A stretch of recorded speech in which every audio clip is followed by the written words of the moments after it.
संपूर्ण राज्यात खळबळ माजली। त्यामुळे आता शाळा प्रशासन, राज्य सरकार आणि सामाजिक संस्था जागृत होताना दिसतात।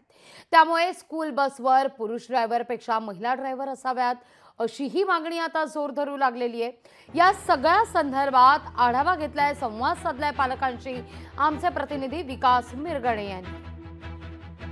बदलापूरची घटना, लैंगिक अत्याचाराची घटना समोर आल्यामुळे राज्यामध्ये मोठ्या प्रमाणात पडसाद उमटू लागलेत। नवी मुंबई महानगरपालिकेच्या कार्यक्षेत्रामध्ये अनेक शाळा आहेत, तसेच नवी मुंबई महानगरपालिका शाळेमध्ये सुद्धा सुधारणा होते, CCTV सुद्धा लावलेले आहेत। आपल्यासोबत पालक जे आहेत, विजय साळे आहेत, पालक संघटनेचे अध्यक्ष सुद्धा आहेत।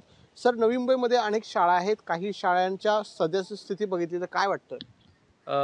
जी बदलापूरला घटना घडली त्याचं खरंच आम्ही सगळ्या दुःख व्यक्त करतो आणि त्याचा निषेध सुद्धा करतो। शाळेने दखल घेणं अपेक्षित असतं। आज तुम्ही बघणार, आम्ही शाळा इथे आलो आहेत, कुठल्या शाळेमध्ये आपण आतमध्ये जाऊन बघू शकत नाही किंवा शाळेमध्ये PTA मेंबर आहेत, ते PTA मेंबर कोण आहेत त्याची माहिती नाही।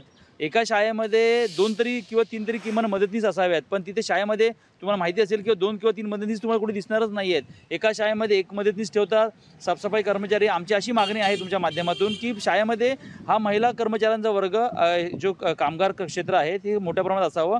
जे चतुर्थश्रेणी कर्मचारी त्यांनी मोठ्या प्रमाणात काम करावं। एनिवन ज्या बसवरती काम करायला आहेत, बस ड्रायव्हर सोडल्यानंतर जे मदतनीस आहेत त्यासुद्धा महिलाच असाव्यात, जेणेकरून ह्या अशा लैंगिक अत्याचाराच्या प्रकारच्या घटना घडणार नाही।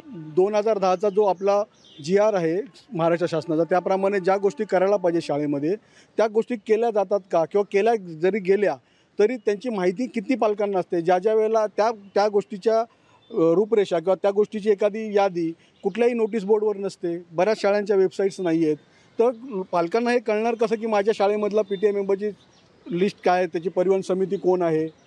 तर अशा बऱ्याचशा गोष्टी, बऱ्याचशा अडचणी ह्या शाळेकडनं निर्माण झालेल्या आहेत आणि शाळाने त्याला बेजबाबदार आहेत, त्याप्रमाणे लक्ष देत नाहीत आणि त्यासाठीच आमचा लढा आहे की बाबा शाळेने त्यावर लक्ष द्यावं। पण नवी मुंबई महानगरपालिकेच्या कार्यक्षेत्रामध्ये अनेक जे खाजगी किंवा शाळा आहे त्यांची सुद्धा तपासणी किंवा त्यांची सुद्धा जी नियमावली आहे ती सुद्धा शासनाने तपासणी आवश्यक आहे अशी भूमिका मांडताना दिसून येते। कॅमेरामन ज्ञानेश्वर वाडेसह विकास मिरगणे, लोकशाही, नवी मुंबई।